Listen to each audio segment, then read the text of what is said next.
Afghanistan. They come for the thrills. See the Apache? Yeah. You know, you get to that midlife crisis stage. Instead of buying a sports car, I just thought I'd come to Afghanistan. They come for the cash. It's mercenary work. Mercenary work, you're here for the money. I've seen guys come under contact and just panic and shoot themselves up. They're trained killers. You had the command of 10,000, you're bullshitting. I'm not bullshitting. They're guns for hire.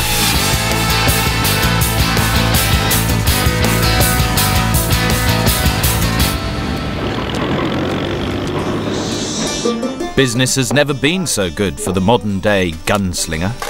Iraq, Afghanistan and the war on terror have stretched our regular armies to the limit. Never before have mercenaries been so highly prized. Companies like this outfit, Global Strategies Group, are making a killing. But not until now has anyone been able to shine a light into the often murky world of guns for hire. I'm to be the crash test dummy in the anti-hostage taking drill. We'll stick you in here, actually.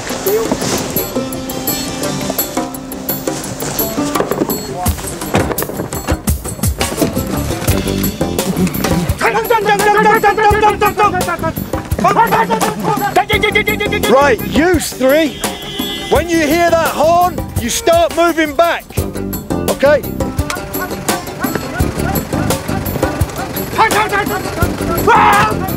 There's a couple of minor adjustments that's got to be taken care of, but I'm sure at this run it's going to be all sorted out. No worries. You feel very safe?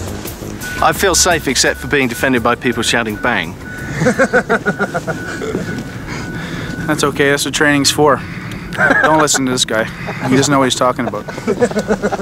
But they would make sure I found out. This time I was crammed into the car and real bullets were flying. Contact front, contact front!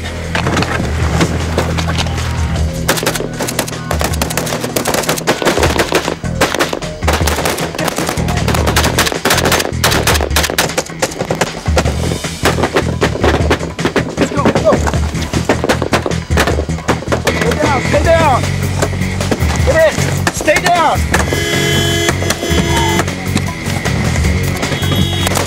Wow!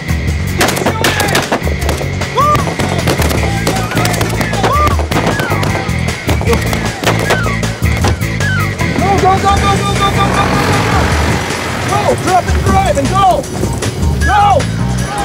For it! Go! Go!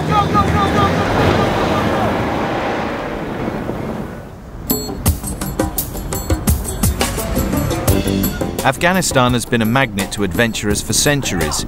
Its mix of strategic importance, chaotic politics and freewheeling gun culture has proved irresistible, at least to people like me. You've got the military history of Afghanistan on this street. You've got Russian trousers, British jerseys, recently liberated, no doubt. This is a Lance Corporal's going cold this winter. So is a paratrooper. American jackets. A pilot's gravity suit. Got everything on this street. God, what's that old musket or something? Can I have a look? Thank you. VR, Victoria Regina, Enfield, 1873. Wow. This is left over from when the British got slaughtered. That's got to be a good look. Now all I need is a gun. Oh yes. Here we go. Right then. Come on, Kabul, bring it on. It's 4 years since the Taliban were kicked out of Kabul. Something approaching normality is returning, but the city's teeming streets hide nests of Al-Qaeda terrorists. 24,000 NATO troops are already in Afghanistan. 3,500 more British soldiers are pouring in. Terror attacks are on the increase. The main targets are Westerners in general, and the American embassy in particular. America is short of soldiers. The embassy's walls are not guarded by US Marines, but modern mercenaries from the British security company Global Strategies Group. The business of war has enjoyed a massive boom. 3 years ago, Global had 25 employees. Today it's around 3,500. They're at the sharp end of an industry worth £2 billion a year. I'm hoping to find out what kind of man is drawn to the world of private security companies, as they like to call themselves. We're off to the shooting range. The bad news is that we've got to travel down the Jalalabad road, the most dangerous route in Kabul. Al-Qaeda's main targets in Afghanistan, the UN, NATO and the Afghan army, all have major bases near the centre of Kabul and here in the west of the city. To get anywhere, we all have to drive along the Jalalabad road. What are the chances of something happening? Well, the way I see it, you should always prepare, be ready just in case something happens. Every time we go out, we always say, this could be the day. Yeah. If it is the day, are we ready? And that's the way we sort of stay alive here. So. Dave Smallwood has come out from Liverpool. He's a firearms instructor for Global, who's going to train the latest recruits. But first, he has to get them safely along the Jalalabad road. The most recent suicide attack was last week. 12 people were killed.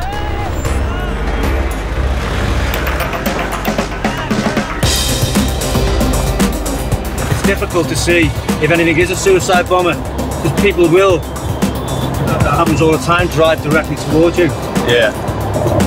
You do get cars parked in strange places and also vehicles cutting out. This is Kabul's front line. You can see now where you've got the local A&A guards out, preventing anyone stopping. As you can see then, the bus tried to stop and he was moved quickly on. Most of these men are new recruits and have been in Afghanistan less than 48 hours. They've been drawn here by the whiff of adventure and the smell of big money. As I say, our main concern is the individuals in the vehicle behind us. If our vehicle's hit, they've been briefed to continue on the journey, so they will not stop. We will get ourselves out of trouble. To pick up a wage they could only have dreamed of as regular soldiers, they must pass a shooting test on a range just outside town. Some 100,000 Soviet troops were part of Moscow's failed occupation of Afghanistan in the 80s. At least 15,000 were killed. They left behind hundreds of acres of scrap and a country which went on to tear itself apart. I've made a living covering chaos and conflict for the last 15 years. Now, freelance guns for hire from all over the world are cashing in on the new world disorder. I spent 22 years in the British Army and finished off as a senior warrant officer in an organisation called Specialist Training in Northern Ireland. I don't really tell people what I do for a living. Are you scared they'll say you're a mercenary? No, definitely not. I'm the senior training officer in the American Embassy. Right. There's a difference. Now that's an official title. It's an official title because I do an official job. There's nothing mercenary in my job. Yeah. My boss is the American Embassy. AK-47, 7.62, very, very reliable rifle. Okay, it's been proved in the past, certainly in the Middle East, that if you look after it, it will not let you down. 7.62, gents. So it does pack a bit of a punch. These men have never met before. In a few days, they'll be on guard duty, each pocketing at least 250 quid a day of American taxpayers' money, tax-free. This is a multi-million-dollar contract for Global. How long were you in Iraq for? I was in Iraq for almost 2 years. Tony Goddard from Middlesbrough spent 28 years in the British Army. He was a physical training instructor in the Coldstream Guards. So how many firefights did you get into? Probably two. Probably two in the various areas. Nothing significant for us to actually take anybody out. What do your family think of you going out to these war zones? Well, at first they must have thought I was a bit silly because I'm a 44-year-old granddad of 4 children. So at first I thought, what you're doing, you've got grandchildren, behave yourself. But it's been part of my life all my life. when I'm not in this environment, I'm a horrible and nasty person because I have to get away and do something.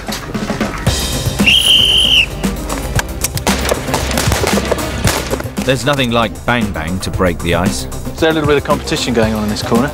It is between these two. We just separated the men from the boys on the advance. Where it really counts on an advance. I won that last round. Yeah, he won the last round. 2 each.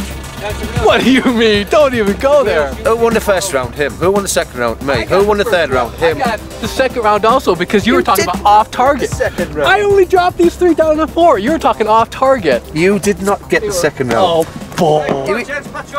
You missed 2 completely. Hang on, I'll be a while. I've got quite a few holes in this. These recruits are part of the muscle drain from regular armies to the private sector. There are about 6,000 mercenaries in Afghanistan and 23,000 in Iraq. Today's generals are worried they're losing their best men to the Guns for Hire security circuit. Clive Midlane is 46. He's from Zimbabwe. He's been married for 20 years, and he says every day's been a honeymoon. Hold the pistol! What do your kids know about what you do? Do they know that you're in danger? And we sort of tend to keep that away from them. So they'll hire you guys. It's an embarrassment in a way. An embarrassment? Why? Because it's Mercenary work. mercenary work. You're here for the money. You know, you're not here for the rebuilding of Afghanistan or Iraq. Boys don't know anything about the place. It's just the money. How long since you left the I discharged from the military on the day the world blew up. Jeff Locke was in the Australian Special Forces. So what brought you out here? For me, a fair portion of it was boredom. I was sitting back in Civvy Street and I was bored shitless. You know, when I worked with the Special Forces for a couple of years, you get used to having your bags packed ready to go and there's something different every day, you know, it's just that sort of thing that keeps you... Adrenaline? Yeah, you know, it's just, this sort of work is addictive to a degree, you know.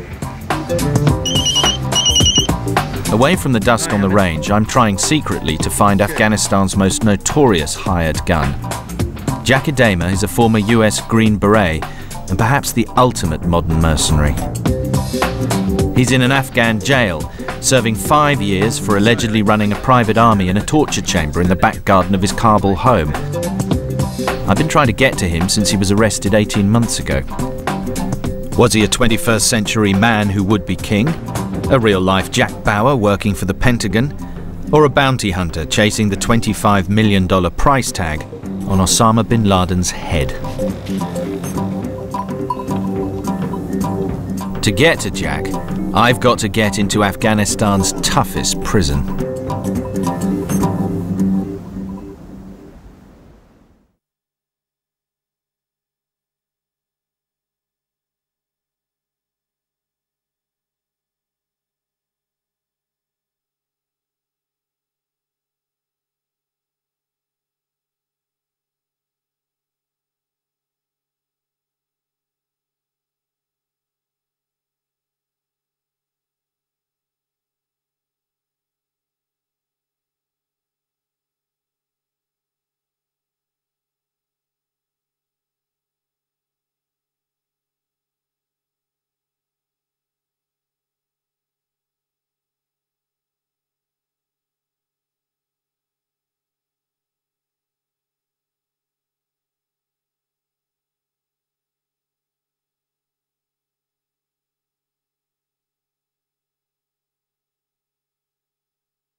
This is Afghanistan's higher security prison. It's home to Jack Idema, Afghanistan's most famous gun for hire. He leapt to international notoriety 18 months ago when he was disowned by the US government and arrested in Kabul for alleged kidnap and torture. As far as this holier than thou, oh my God, I was tortured, that's a crock of crap, okay? There is a videotape in the prosecutor's possession, and that videotape is the entire interrogation of Ghulam Saki. That interrogation was taped for 2.5 hours straight. He's not hit, he's not beat, he's not assaulted, nothing is done to this guy, okay? At his trial, he insisted he'd worked both under the Afghan government and the Pentagon. Jack Idema was convicted by a Kabul court and jailed for 5 years. Was he working for the Americans, the Afghans, or himself? Was Jack Idema a con man or a fool guy, a deniable asset or a bloody liability? No British journalist has ever managed to get into Idema's prison to ask the man himself what he'd been up to. If Jack Idema came to Afghanistan to make his fortune while blood was running in the streets, he's not alone. British military company Global Strategies Group might be a blue-chip outfit, but it's not a charity. So what does the average person serving in Iraq in one of these companies get, sort of per day?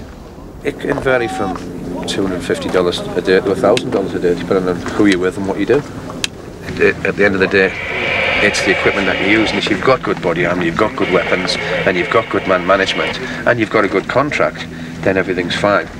But there's companies, and there was companies, and there probably still is, that are using subsidised weapons, using inferior body armour. The convoys are run pathetically, the PSD teams are cowboys, and that still happens. That needs to stop. And people got killed as a result. People would go on the ranges and wouldn't even know where the safety catch was. And these are the type of guys that they used to recruit. These are the guys you're getting into a car with, more to the point. That's exactly right. Yeah. I've seen guys come under contact and just panic and shoot themselves up and not get on with the job because they've never been in a situation like that before, or they've not trained to be in a situation like that. And the results can be catastrophic. This video is from Iraq, filmed by mercenaries not from Global. It appears to show them shooting at innocent civilian cars.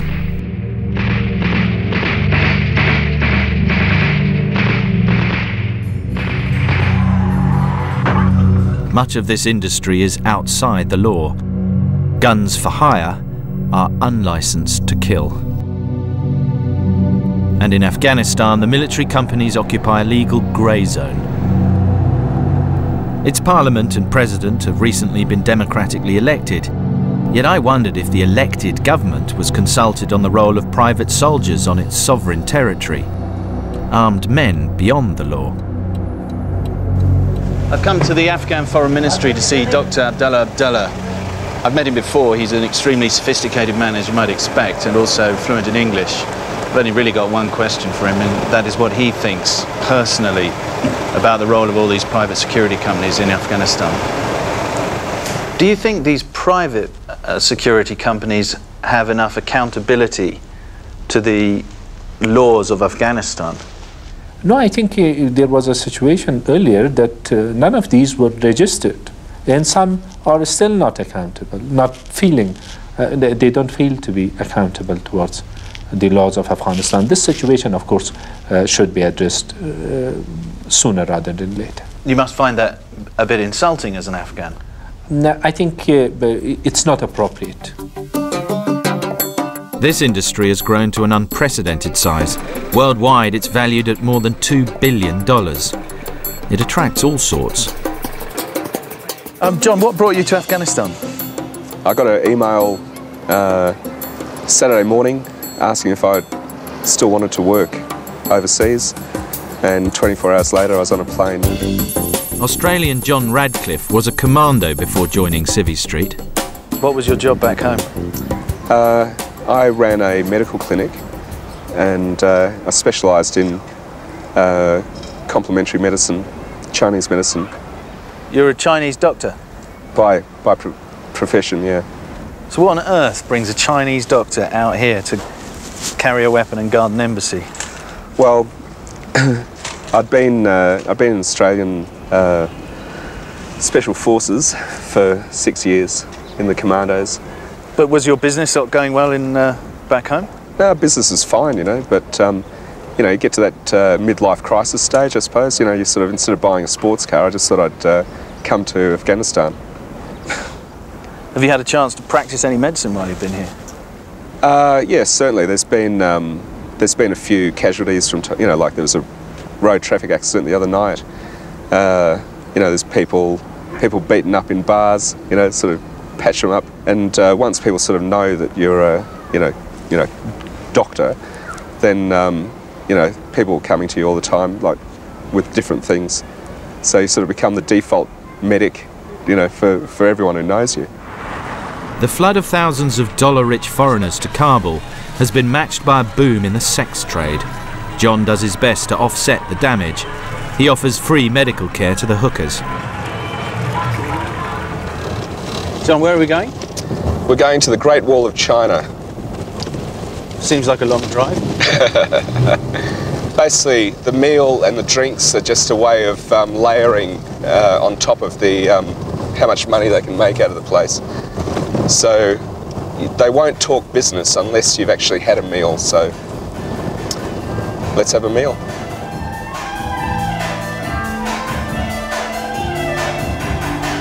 It's a delicate mission for John, and we muck about with the cameras to avoid arousing suspicion.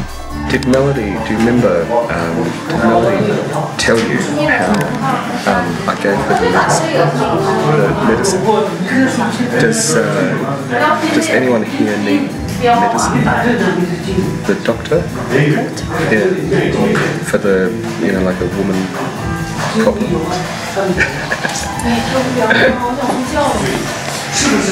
Because you can, if anyone has a problem, then I can help them.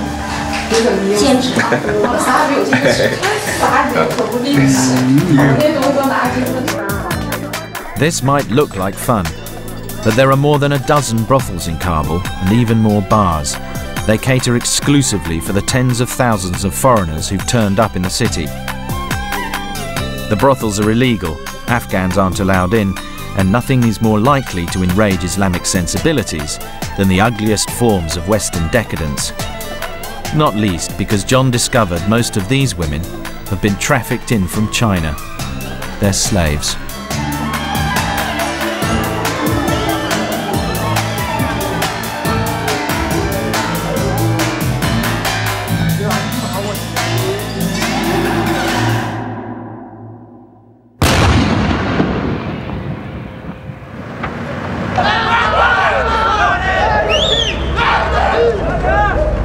That night, we come down to earth with a bump.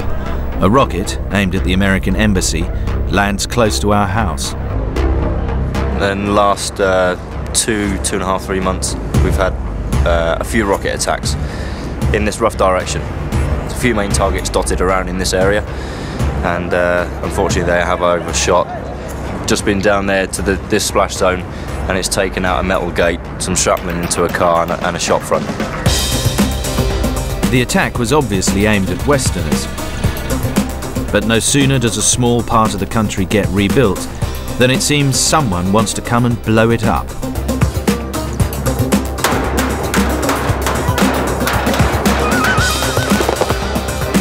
Back on the range, the aging gunslingers are playing with the tools of their trade. Look at where my tape is. Which one? Which target? Number 2. From 25, it's pretty good, isn't it? For me, that's pretty good. For an American, very good. Now you got to do the test. We gotta go. Keep that grouping there, eh? We're watching you now. Don't be nervous. Whatever you do, don't blow it out your ass. Hey, I love the Yanks. I'll come and tell the camera crew, come look at my target. Ed Barr is a 43-year-old former police officer from close to Chicago. He's got his reasons for coming to Afghanistan all thought through. You have kids? Yeah. How many? I have 2, 1 on the way. Oh, congratulations. Thank you. Do they know what you're up to? Well, a 12-year-old boy does. He understands. but my 4-year-old daughter, my wife was telling me the story just the other day. She goes, "Will Daddy be killed?" And my wife said, "Well, hopefully not. He does what he can to stay safe, and you know, and he prays to God, and we need to pray to God to make sure he's safe. And if we do that, gotta watch over him. He'll be okay." And she goes, "Okay." And she just gets up and walks away. You pray a lot? Yeah, I do. Every day. I've never understood really how, if one is a religious person, one could join an armed force. You know, I don't have the exact book answer. I know in my church they have a really good explanation of why, because my church specifically feels it's one of your duties to join the military and be part of it. And a lot of it has to do with the protection of your people, of your lifestyle, of your country. You know, we're going out there not for the purpose of, I hate these people and I want to kill them. That would be wrong. But we're going out with the purpose of, these people are trying to hurt my country, hurt my family, hurt me. They need to be stopped. So, and if I can sit there and say, "Hey, stop, this isn't right," and they say, "You're right, I shouldn't be doing this," great. We know that's not going to happen, but... I leave Ed to his God and his guns and head off to see a contact who's promised to smuggle me into the jail where Jack Idema's being held, the forbidding Polecharki prison. But first, I have to convince Idema that he should grant me an audience. Yeah, understood. Do you want, shall I, sorry to interrupt, shall I, do you want to hear what we're about at this, just on the phone at this stage, so that I can tell you what we're doing, and then you can at least decide whether or not you even want to see us. When he was first arrested, Idema claimed to be working with the Pentagon and that he had regular contact with senior American military officials. As an example, we were in contact directly by fax and email and phone with Donald Rumsfeld's office, with the Deputy Secretary of Defense for Intelligence, and with Heather Anderson, 4-star flag officer level at the Pentagon. Idema clearly sees himself as a victim, as a deniable asset of the Americans who was thrown to the wolves when he'd served his purpose. If so, he's paying a heavy price for his service. 5 years behind bars. In the global camp, everyone's starting to feel a little like a jailbird. Oh, so you're impressed, lads? Yeah, it's nice. Yeah, you've done the place up lovely. Yeah, for a grown man, a small cell is probably all he needs. The internet is the big saviour, more than anything else. Because with the internet, you've got communications back home. You can speak to your sort of your daughters, or you can monitor progress back into your. I'm at that moment I'm doing my house up, you see, so I can monitor progress. Can you do it on the with a camera thing? Yeah, I put my little webcam on, and then if I need to make any sort of big choices, like the colour of paint or the different types of furniture I'm choosing, I can obviously do it on the internet. But without the internet, this would be a really, really uncomfortable place. It really would. You know, I've got electricity, I've got air conditioning, I've got internet. What more do you want? Well, probably a lot more actually. But yeah, I don't know where to start. Yeah.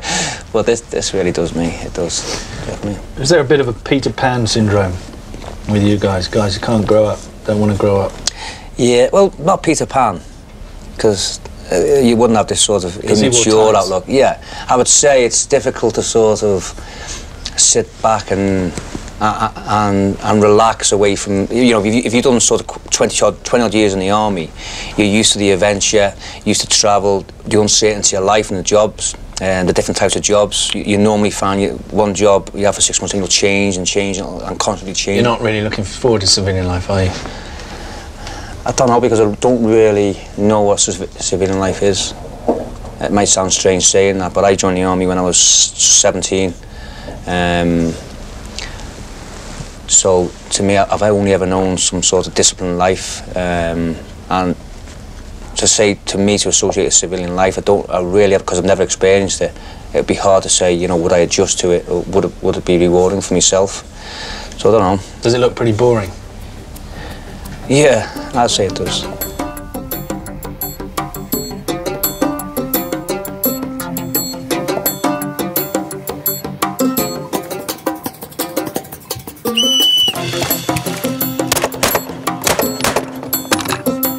Back out at the range, the training goes on, while I wait for my Afghan contact to come through. Idema has agreed to see me in prison. Dave. But my well-laid plan is blown to bits. So while I've been waiting for my rendezvous to take me off to Polecharki prison, there's been a bomb about 500 metres from the compound, I think on the far side of the road, which is the road that goes out towards the prison and towards Jalalabad. And this whole road is the most dangerous in the Kabul area because it's full of what they call high-profile targets. Lots of foreigners, foreign military, Afghan military, all the sorts of targets that the Taliban or Al-Qaeda want to hit. They might follow it up with a bomb, or they may even be ready to ambush. Rescue services going in there now. And the Afghan police have just gone shooting past. I hitch a ride closer to the scene with John Radcliffe, who's rushing in with his medical kit. See the Apache? Yeah. It was further down here. Okay. Yeah, it's here.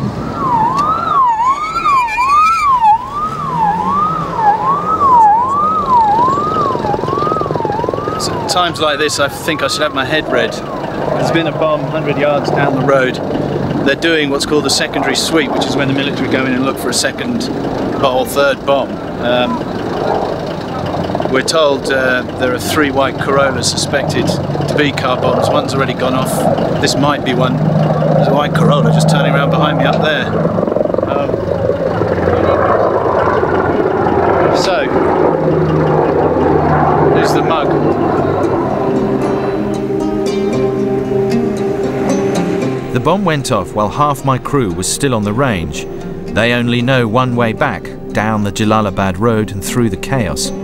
Their 3-vehicle convoys quickly snarled in traffic and brought to a standstill. We found ourselves in a real bad situation where we're surrounded with local vehicles and obviously a lot of civilians walking around. In the back of your mind, you're always wondering if a secondary device is going to go off. So what we needed to do is get everyone within our sort of 5-vehicle convoy in a semi-safe environment. So we're pushed forward from the outer cordon. Obviously we're just short of the inner cordon now. As you can see, it's nice and quiet here. So we're in a controlled environment.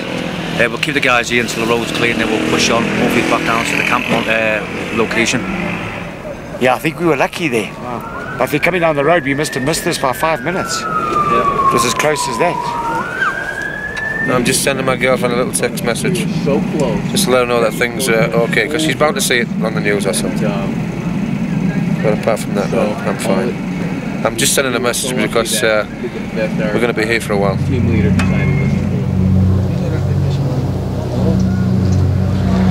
What did you find, John? Well, basically bits of people all over the place. They're probably going to do some sort of forensic on it, but I can tell you now there's really not much. The main part was just the torso and the groin. Got a feeling they're Germans because the literature that was lying around on the ground and the weapons that had fallen out were German. And then we found the body of the, or portions of the suicide bomber. It was sort of scattered all around. But what had happened is it landed on a row of cars, so bits of him had actually smashed through the window and sort of gone in between the cars, so we had to sort of like get in there and sort of pull him out. Funny part was we couldn't find his head, so most of the time, the reason why I'm late coming back is we've been looking around for this guy's head. He's probably out there somewhere. Oh, is it? That's the white Corolla. What's left of it? That's the guy. Actually, that's him. That's the bomber. Yeah, and the bits of plastic are the bits of body that we picked up. I mean, he's in little bits, as you can imagine. And I was sort of going, oh fuck, I've got his gallbladder. Oh, this is his small intestine, you know. Like an instant anatomy lesson. While John was counting the body parts, I was counting my blessings. What none of us know is that the rest of the team stuck out on the Jalalabad road are in grave danger. Dave doesn't realise that he's parked just a few yards from the second bomb in a white Corolla next to a petrol tanker.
An hour ago, 2 people were killed in a suicide bomb attack.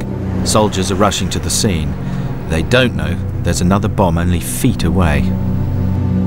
Dave and the other half of our crew decide to move out and find another way back to the global camp. Luckily. There's been another explosion in a similar direction about an hour and 10 minutes after the last. Hey, Mark. It may be completely benign. Call Dave, find out where they are. They are moving at the moment down the back of the road. We've got the airport to the left of them, and they're going to try and come around the back of the airport towards Camp Sully and come the back route round onto Jalalabad Road. The remote-controlled IED's gone off up by the Bagram turn. More casualties sit rep to follow. So, but it's been confirmed by 3 sources. So that was quite close to where the global guys and our crew were gathered. That was where they were stationed, yeah. That was where they were stationed. They were standing next to it. Yeah. What happened? All the locals that were gathered round to help out with the previous explosion, where they were all gathered, it went off again. So there's going to be a massive casualties. So where a busload of global trainees and the other half of our film crew were gathered to if you cover the first bomb, it's free flowing. The actual place where they were standing has just been blown up. Okay, you with a large amount of casualties. So the fears of a secondary explosion were well founded, because it happened.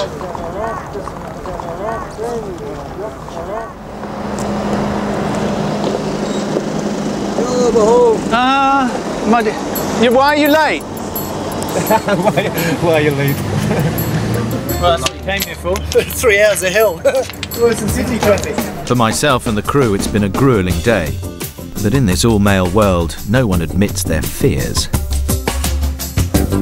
It was a good day, wasn't it? It was a good day, we made it back. But wonderful food. I think I need ice cream. You've had one. There is plenty of comfort food to go around.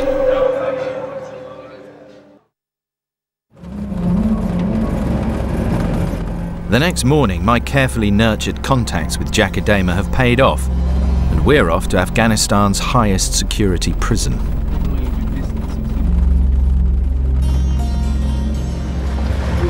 We're now on the interior of Polecharki prison, just driving around its perimeter. This place was built by the Soviets and used as a political prison back in the 80s, and it still is. Every subsequent regime has put their biggest troublemakers in here.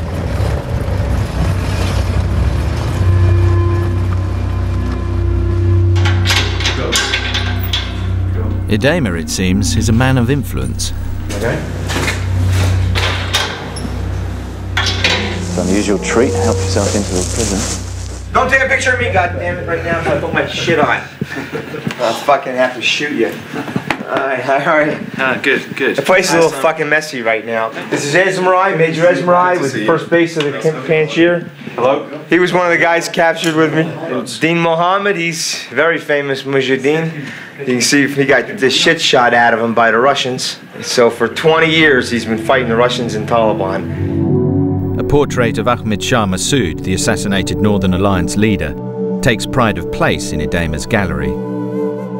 Jack Idema's walls are papered with pictures of Jack and famous Afghan fighters, Jack rescuing children, Jack schmoozing local politicians, Jack as bodyguard, guide and mentor. He's clearly got friends in high places. He's got a flat in prison with satellite TV, DVDs and a well-stocked bar. You're living pretty comfortably here in prison. How can you explain that? Northern Alliance. You think I bought this? I wouldn't buy these color couches, trust me. Okay? Northern Alliance did this for me. Do you think I'm a prisoner? Do you see yourself as a prisoner? Do you think? I didn't ask that. I asked if you thought I was a prisoner. I think you're an unusual form of prisoner. You think I'm a prisoner? Do you think I would really spend 5 years here? I have 6 Panjshir commandos in this fucking room right now. I could walk out of this prison in one snap of my fingers, and that is no bullshit. So why don't you? Because sometimes you have to see a greater good, and you have to see a bigger picture. I can walk out all right, but it means shooting a whole bunch of people. If I snap my fingers tomorrow, 1,000 Panjshir soldiers will come over these walls, and they'll kill every motherfucker in this prison that isn't Panjshir. That would be a bad thing. Well, not necessarily. No? But do you think I'm exaggerating? No, Because if you think I'm exaggerating, you ask any of these guys in this room right now, because they're all majors and colonels. We can leave now. You want to leave tonight? Well, I do, yeah. Well, we can all leave. We'll all leave tonight. Nobody will stop me. I'm here because I am trying to resolve this politically. But here in Afghanistan, aren't you seen as the sort of ultimate private soldier, the privateer who went rogue? That's kind of a cool concept. I kind of like that, but it's not quite Does it appeal to you? It's not quite true. It's not quite true. I am the ultimate rogue. I am not the ultimate private soldier. I am not a private soldier. I'm not a mercenary. Never have been. I've never taken money from foreign government. I've never taken money from a PMC. I've never taken money from any organization other than the United States. The government? Ever. Other than the government? Other than the United States. Government? Government. Okay, so they pick up your tab, they ask you to come here and liaise. Well, not quite. No? No, they didn't pick up my tab.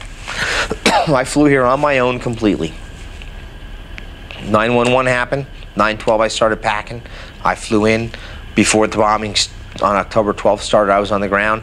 I simply walked into the embassy, Afghan embassy in Tajikistan, walked up to a guy who I knew and said, "Hey, dude, how are you?" He goes, "How are you?" I said, "I understand we got a war going on." He goes, "Yeah, Green Berets are on the way. I'm here now, let's start." Next morning I was in northern Afghanistan. What I'm puzzled by is if you came in as a volunteer, at what stage did you get picked up by the American government? Did they start using you as an asset? I worked with them as an asset on the things that benefited them, and at the same time I worked separately with the Northern Alliance on what benefited the liberation of the country. Nonetheless, you now find yourself in jail, accused by both the Afghan authorities and the Americans as being a one-man private military company, mercenary, privateer, call it what you like. Well, one man, there's an awful lot of guys with me to be calling me one man. But that you had somehow managed to set up your own private army. I set up a United Front Military Forces commando unit. Idema has close connections with Massoud's Northern Alliance, but there is no doubt that he had his own army, with its own badges and uniform, and it's still active in the prison. English sobat kami. So you feel you were fed to the wolves? Yeah, we were fed to the wolves for sure. But I'm not complaining about it. I mean, that's the nature of the job. But how effective? Well, it isn't the first time I've been fed to the wolves. I sure as hell won't be the last time, I bet. Jack, Kabul is crawling with private military companies. Isn't there a danger that they could provoke resentment in the local population? They do, all the time, on a daily basis. How? Example, Esmerine, those guys just got into almost a shootout with some PMC guys, USPI. They ran them off the road. They figured they're bum Afghans, you know? They're all field-grade commissioned officers in Massoud's United Front Military Forces. They're not taking kindly to someone running them off the road. So how are you different from one of the many companies here that are now training the Afghan army? How am I different is that I've been here from the day one. And the difference is that I operate under the auspices of the United Front Military Command. Are the PMCs part of a sort of new colonial effort, do you think? It's exactly, the PMCs are the East India Trading Company. In everything, their own rules, their own laws, their own army, their own treatment of these people, and these are the servants. It's completely fucked up. Do you think it could blow up in the faces of the Western powers that are working here? I think it will. You think it will? Absolutely. How? I think that that the amount of latitude that is given to PMCs here now will change. It's like, how much shit do you put up with before you finally say enough is enough? And Afghans have a low tolerance for foreign influence. Do you think that Afghanistan still has the potential for exploding into a civil war? Afghanistan always has the potential for a civil war. The question is, who ignites it? With that cheery thought, and with gallons of Idema's vodka cocktails in my system, it was time to stagger home. Belief in hell. Okay, should we do the kiss? Oh, God. Hey, you want to be Afghan? Do you want to be Afghan? No. Come on. I fucking don't. You do want. You want to be Afghan, don't you? All right, fuck you. This is for Jesus. All right, bye-bye, guys.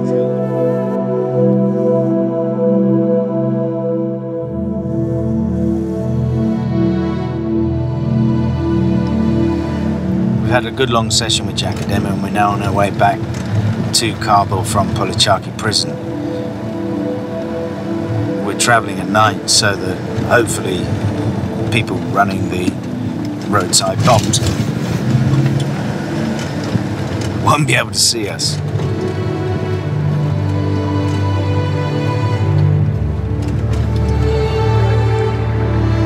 Cold and sober next morning back at the global camp, I recall that Idema had whispered darkly of an impending coup or civil war.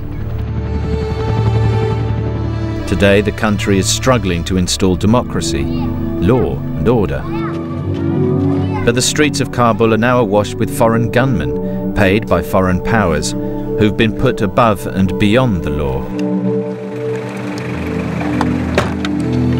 Afghanistan has been a graveyard for foreign invaders for centuries.